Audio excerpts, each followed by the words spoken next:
Hello, and welcome to Enlightened State. I am your host and candidate for Minnesota State House, Brendan Van Alstyne. This episode, I spoke with Ken Pentel. Ken is a political activist, the 2002 Green Party gubernatorial candidate, and a leading voice for creating a sustainable economy. Today, we are talking about the Genuine Progress Indicator, which has the potential to fundamentally transform the way that our government measures what's important and the incentive structures that drive our economy. If you think the GDP is inadequate or that endless exponential growth is leading us down the wrong path, then this episode is for you. Let's give it a listen. Welcome. Thank you so much for coming on to my podcast. So excited to talk to you about the Genuine Progress Indicator, which to my understanding, its primary function is to not entirely replace exactly, more like augment the GDP, because the GDP is our current primary source that we use to see how well our economy is doing, and it has a lot of shortcomings, which the Genuine Progress Indicator seeks to fill. So just starting off, would you care to explain what exactly does the GDP measure and how does it shape policy, and possibly a little bit of the history of the GDP, especially in regards to how it was created, why it was created, the circumstances around that, and then what failures or shortcomings that it has that we hope the GPI will fix? Yes, so the gross domestic product, initially, the first iteration of it was about 1934, and that came out as kind of a national income.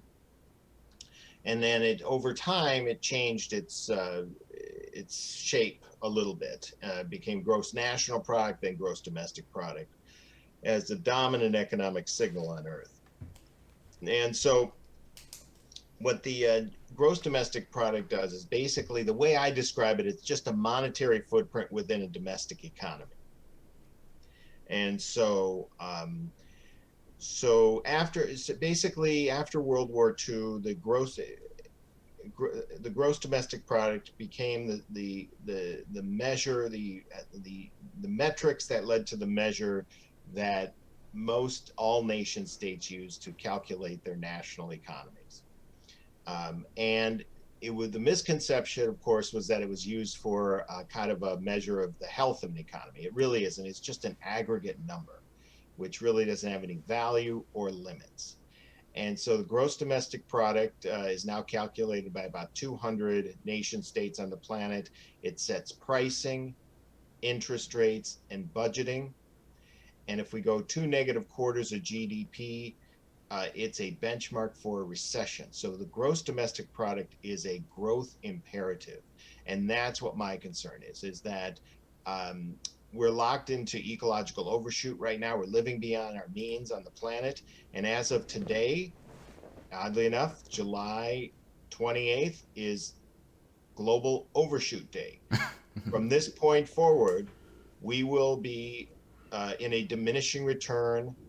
Natural systems can no longer replenish themselves on Earth. So groundwater, topsoil, biodiversity, so on and so forth. And so that is a huge risk, highly dangerous. And it's one of the reasons I'm doing what I'm doing, because it takes about 1.8 planets every year to provide our needs on Earth. And we're using up the Earth. Humans now occupy close to 80% of the Earth's surface and about 90% of the ocean ecology, and we keep accelerating in using up the planet. And it's creating incredible stress, incredible tension at a variety of levels. And of course, the way I look at it is that we're part of a larger biosphere. And what we do to the larger biosphere affects all subsystems or subspecies in that biosphere, including us. So as long as we continue to emit massive amounts of chemicals and greenhouse gases and extinction rates and on and on and on, all the things that lead to ecological decline, then it's going to create incredible pressures on our ability to sustain in our social and economic systems. And right now, the dominant economic signal, gross domestic product, is telling us to keep growing, growing, growing, 3% every quarter, whatever, and we can't do it. I mean, it's just, it's not only unsustainable, but it's very, very dangerous. And so over the last 80 years, people have been poking holes at the gross domestic product. And eventually, one of the alternatives, a composite indicator that meets the scale of the GDP, emerged as the genuine progress indicator around 1995. And at that time, it was starting to be looked at and checked out, and Minnesota was one of the states to do so. Minnesota had a roundtable through the Minnesota Department of Planning in the late 90s, and they eventually came up with a report called Smart Signals. And in that report, they recommended Minnesota start moving away from using the gross state product or the gross domestic product, and move towards the genuine progress indicator. And so that report basically, ended up on the shelf, and the Department of Planning was ended, and never saw the light of day. And so about 10 years ago, I dusted this report off. I've been learning about the genuine progress indicator ever since. I've been a student, and I've been educating people like yourself and many others about the urgency of changing the way what kind of metrics we use to measure the state's economy and the global economy. And so that's why I'm here today. Well, we thank you very much. You're doing very important work, I think. And it seems to me that the use of the GDP seems somewhat endemic to an economy which its main drive is growth, exponential growth at all costs. And when the GDP only measures success in that way, then we will inevitably lead to things like climate degradation, the erosion of topsoil, the using up of our resources, the overpopulation of our planet, because that seems good. And it seems to me like the GDP has an actual effect on how legislation is written. Like we talked a little bit before, where you were saying that these graphs are put in front of legislators when they're in session, and they look at this as their indicator for how successful their policies are. So this isn't just some theoretical nonsense that only exists in the intellectual space. This is real. This is something that has a real impact. And I think this does kind of tie into a concept of we need to change our ideas of success. We can no longer exist in an economy where our only idea for success is growth. We need to have sustainability. We need to make sure that we're keeping our environment inhabitable, that we're keeping our planet livable, and that we will have resources that can be used by future generations so that we don't see the extinction of the human race. That's right. So then how is it that the GPI will alter the way that we see our indicators of success so that we can start moving towards a more sustainable economy? Well, the genuine progress indicator. So the gross domestic product is just a single column entry bookkeeping. It's just an aggregate number. The genuine progress indicator is a triple bottom line measurement, basically. It deals in environmental indicators, social indicators, and economic indicators. And that leads towards eventually they combine it together to lead towards a composite or a single measure.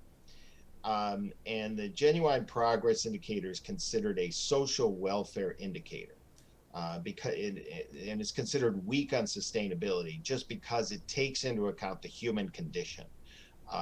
But what I've learned is that taking into account social health and economic health also meshes well with literally physically sustaining on this planet. Yeah. So they all work together. And I should mention, Brendan, that genuine progress indicator is not the only metrics and measure that's emerging on Earth.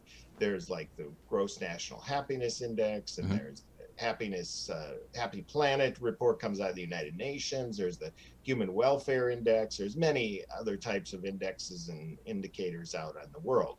But the genuine progress indicator is one that Minnesota looked at in the 90s and 2000.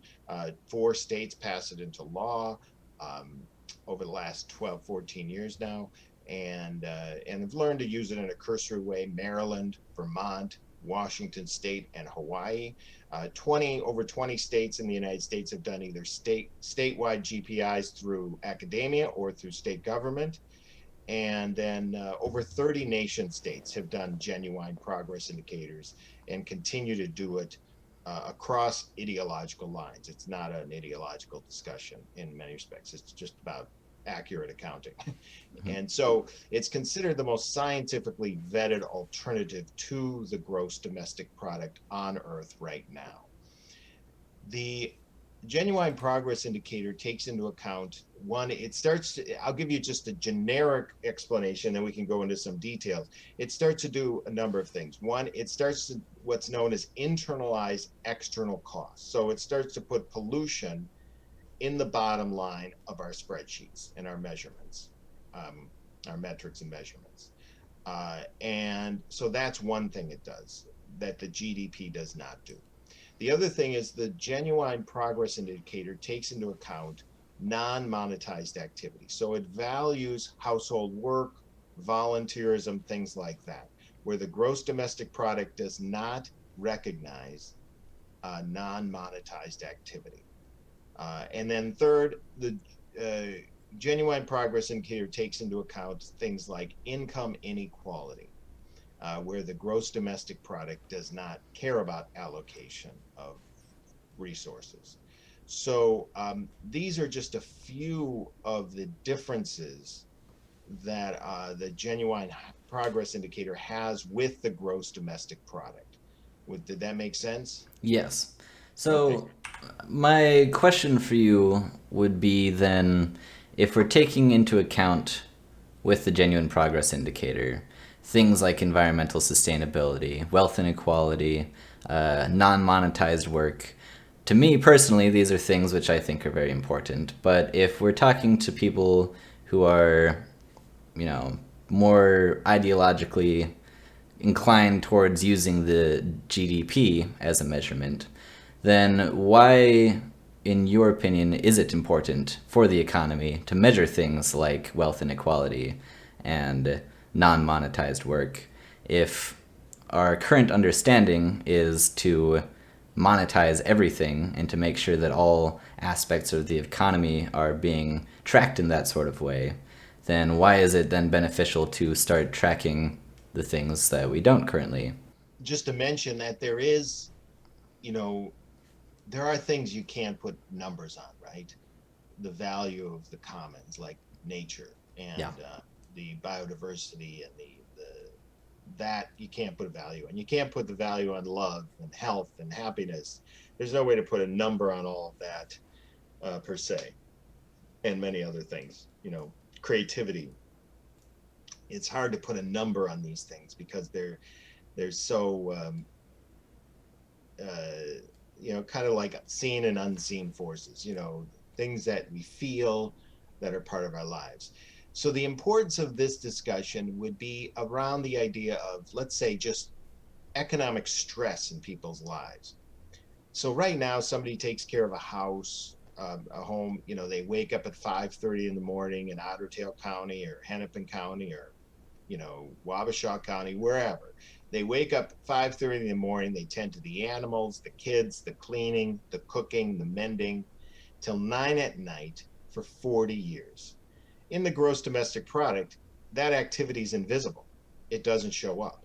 In the genuine progress indicator, we'd put a column in the state spreadsheet that would value somebody who does household work, because somebody who takes care of a home is essential to the cohesiveness of families and community and so on and so forth. And that is an incredibly valuable activity. And around 53% of the world's work is home care. and about 4.5 hours a day women are doing household work. Men are doing about an hour and a half a day of household work. So there's a gender disparity as well built into that discussion. And so the genuine progress indicator starts to rectify this imbalance or this lack of recognition. And now, when policymakers receive a spread, when the state forecast is calculated, the governor does the budget, spreadsheets are handed to policymakers and committee. What was invisible is now visible on the spreadsheet. Now policymakers can look at, oh, this is an essential part of the health of our state economy, and we can now start to build a social pension around this. And we can start to reduce a lot of stress for people who are taking care of the home, and taking care of the children in the home or elderly in the home, things like that. And it doesn't mean we don't do patchwork. It doesn't mean there's we don't recognize some of these things. But what the genuine progress indicator does is it recognizes it on the scale of the condition we're living in right now. And that is critical, meeting scale. And that's one of the incredible important values of the genuine progress indicator. And so the volume of activity, or however you want to put it. So I use the word scale, but there's different variations on how to describe that. So now what we can do is start investing in people who are taking care of the home, and then that will reduce incredible amount of stress. That will also start to localize economies, stabilize populations, reducing the need for migration from where people live because they're being valued for the work they're doing. And just to mention, if you, let's say somebody's taking care of an elderly person in the home, a parent or a grandparent, um, if they were to take that parent out of the home and put them into a nursing home, now the GDP says good. That's positive for the economy because money is being spent to keep somebody in a nursing home. So, in the genuine, but it doesn't dismiss the fact that the care is still taking place if you do it in the home. So that's what the genuine progress indicator would start to bring to light, these types of activities. And there's a number of ramifications. Of course, if we do recognize the gender imbalance in relationship to taking care of a home, then we start to stabilize maybe a population where women would be able to get, let's say, healthcare, housing, education. This also leads towards stabilizing population on Earth as well, because right now, as we speak, we're adding about 85 million people to Earth a year, about 220,000 a day, 85 million a year, and about a billion every 13 years. Even though the rate of population growth is slowing, we're still adding a billion to Earth every 13 years. So that, and we're already at about 8 billion people. Growing population on a shrinking planet creates incredible stress. So that's another strain in this discussion. Without coercive behavior, we can lead towards stabilizing population by recognizing the gender imbalance in relationship to home care. Did that make sense?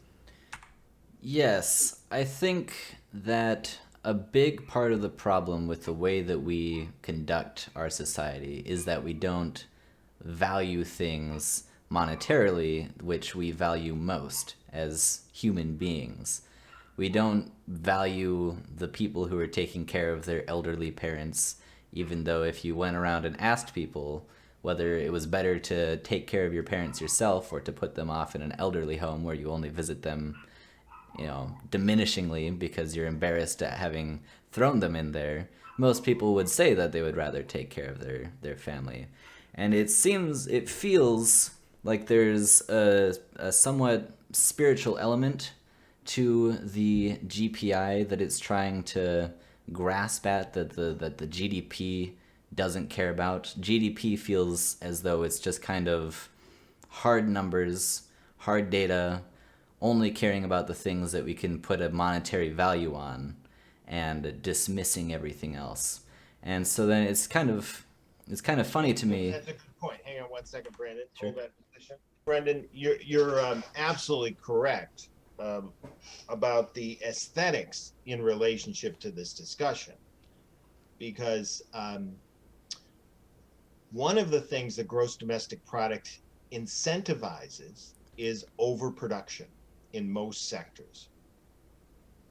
So GDP, just to give you an example, if you were to buy, let's say, 10 bottles today of water, buy, throw away, buy, throw away, buy, throw away, plastic bottled water, GDP improves. GDP is good. Because you're spending money on buying bottles and throwing them away. And then we have to spend money through counties to manage garbage. And we have to spend money on, managing a landfill or an incinerator. And, we have to spend money on remediation, monitoring pollution and filtration. And we have to deal with people who get health effects, immune deficiency, birth defects, deformities, cancers. All that money is spent in the GDP shows up as a credit. So the incentive in the GDP is disposability. Well, what this leads to is massive overproduction in disposable items, or what some might call planned obsolescence, that's baked into the products we buy. They're made to break, basically, or made to be thrown away. And so this costs us multiple times in taxes, and it takes up huge amounts of our time to pay off this disposability baked into the economic incentives. The genuine progress indicator would recognize once you start throwing things away, and we're not even dealing with the extraction process now, that's another discussion. But once you start throwing things away in the genuine progress indicator, this isn't a credit. This is a cost to society. This is a cost to the earth. And once you start shifting from a credit to a cost, it changes incentive and it changes behavior. Now it becomes less attractive on scale to no longer throw things away and start investing in durability and repairability. And what this leads to is reducing the cost of living, providing the same services, but reducing the cost of living, reducing taxes, government regulation, leading to authentic sustainability rather than the rhetorical commercial use of sustainability. And we start to see that people have more time in their lives. Instead of working for overproduction, now they can spend time with family, friends, social time, creative time, contemplative time, civic time. So these are the byproducts of a lot of what the genuine progress indicator offers. It starts to reduce the overall cost of living by recognizing the overproduction as a cost, and this could be applied to energy systems, transportation, like sprawl. It could be applied to agriculture, which deals with massive overproduction in food. The assembly line approach, or monocropping, or industrial nature of food production, on Earth. The genuine progress indicator would recognize a lot of this overproduction as a cost. Now you bring and now we are less inclined to invest in overproduction, provide our needs in a way that's within our means.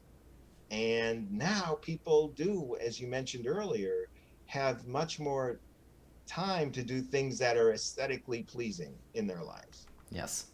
I think there's kind of a cruel irony in the fact that we spend so much time dealing with this overproduction as a result of, it's probably a larger issue than just the GDP. It's kind of the whole way that we run our economy that the GDP is kind of endemic to. But when we do studies on Native American tribes or some of the older tribes throughout the world, when they were living without economic imperatives, they actually had a lot more free time. They were only working for about 4 hours a day to gather the basic needs that they need to keep themselves alive. And when you ask people what it is that they actually want out of their lives, almost all of them will say more free time. They don't want to have to work so much. So it's, how is it that we have created an economy which is ostensibly more productive, that when we were in the early stages of industrialization, it seemed like the goal was to be working towards more free time, more time for people to do the things that actually matter in their lives.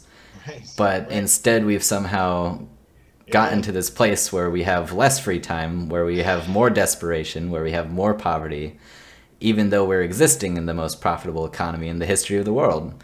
So, Right. Yeah, exactly. I mean, so part of this, Brendan, is happening as much wittingly as it is unwittingly. The acceleration, this, some people call it the great acceleration or whatever, this incredible acceleration in the last 150 years, especially since we tapped oil as a source of fuel, and that created incredible amounts of surplus, because a barrel of oil can do the work of 500 people. And so it's just amazing acceleration. And, if you grow up in a depression era, let's say in the 1930s, this idea of growth and this promise of this perfect future of all sorts of creative tools and fantasies about how to live in a very abundant way seem to be very appealing. I mean, understandably to the human nature, because if you're coming out of a depression, it can be very appealing. And we tied a number of things psychologically to that, which was rising expectations, modern day commercialism, and all the attributes of creating wants over needs in our commercial vision, and now techno vision. And so a lot of people were born into this ascendancy from a burst of energy that we tapped into with oil, and all the creativity that came from that. And let's recall, Brendan, or we look clearly at it right now.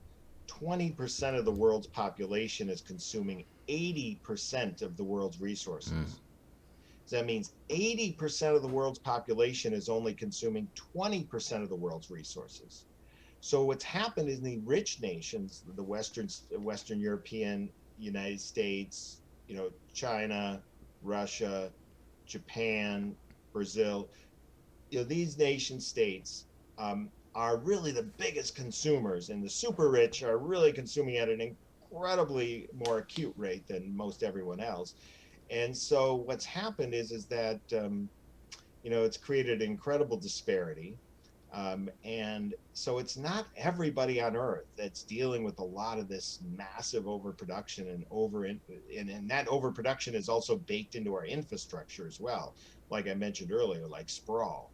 We can't maintain it, and we're basically running out of oil. So a lot of this is coming to an end anyway, and we don't have replacement energy because you can't replace, millions of years of ancient sunlight with wind turbines and solar panels in an economy that says keep growing, growing, growing. So what's happened is that this acceleration has really kind of clouded our ability to get a perspective on why the conditions are the way they are.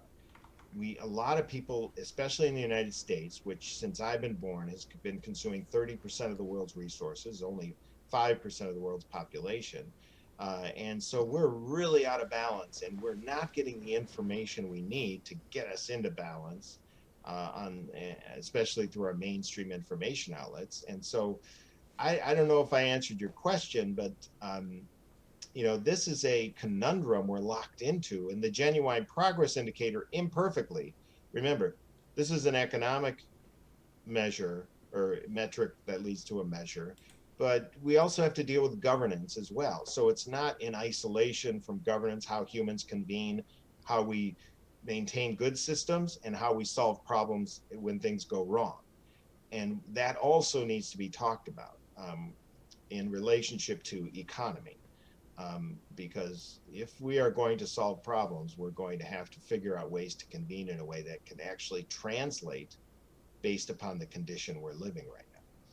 And so that's what I'm trying to do, is trying to convey that the genuine progress indicator is one pathway to lead towards structural change that starts to remedy some of this overproduction and overuse of Earth.